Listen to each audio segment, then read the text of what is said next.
Welcome to another video, yet again, about the P8 smartwatch, or more like the DaFlasher smartwatches, including the Pine Time and many others. I want to show a quick update about the firmware I wrote for it now and how it does run and what doesn't work so well and what does work very well and what you can expect from me, what I publish in the next weeks. So here is a close-up view of the watch.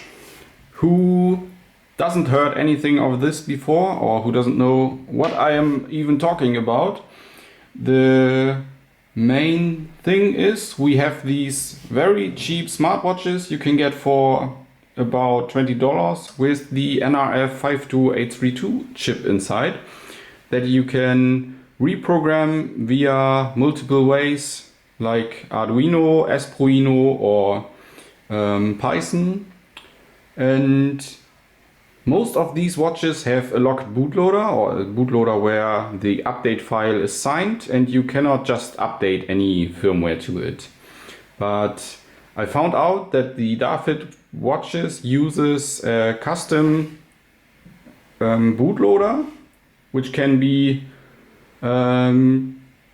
taken to update the whole watch to your own firmware. I showed this in an earlier video where I showed the DaFlasher or the DaFlasher. Both will work now. You can flash another file to it and you have then a standard Nordic bootloader where you can update any file you want, any application. But that's not really the reason for the video today. I just want to show the firmware I wrote in the Arduino IDE and also the D6 notification app I want to show a little bit. So the watch is now running in standby mode and has still the connection to the Bluetooth or to the smartphone, and the smartphone is just asking every minute how many steps the watch made and how full the battery is. So if I swipe down, you see that the watch is connected. I made 400 steps since the last reboot. The battery is 61% and the last answer from the watch was at 17 o'clock and 23. So it was just a minute ago, or that's just for me for debug information, so I know when the last connection was, if there is any problem or anything like that. The D6 notification app is used to, as the name implies, make notifications on the watch, and also it's for future improvements, like you can control something over the internet with your watch.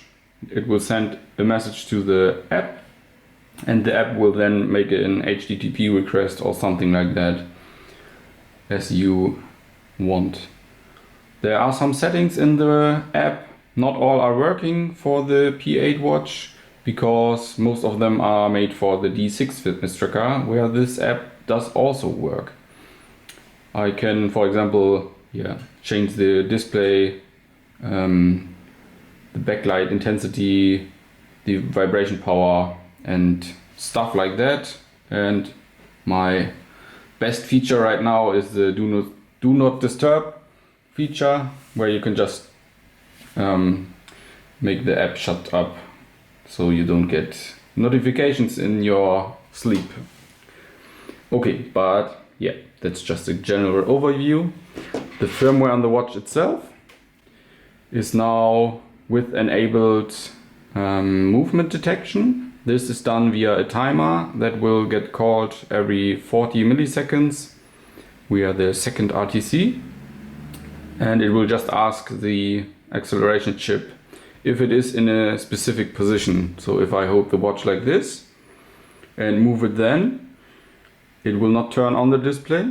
But if I move it that way and move it, it will turn on the display. So it just turns the display on if you really look onto your watch. Here is a overview of the home screen, I would call it, the watch face. This is still a bit basic, but you have the time, you have the date, you have the last heart rate it has measured. It has the current steps, and it also shows the last notification message. So if I send a test notification, it will display it here. And if I now go back to the home screen, you see that the last notification is displayed here. If I now swipe up, we have some kind of app drawer. It will show the current position in the app drawer. So if I swipe another time, you see that the point is going down, so you know where you are. You have for once the notification app again, where you can just see the last notification. You have here the heart rate app, I would call it, and as you see, the heart rate sensor is then turning on, and if I release my finger, it shows no touch, and if I put my finger on it, it will measure my current heart rate. It will show it then, and also it will show the last measured heart rate, even if you reopen the app. And as you can see, it is quite fast.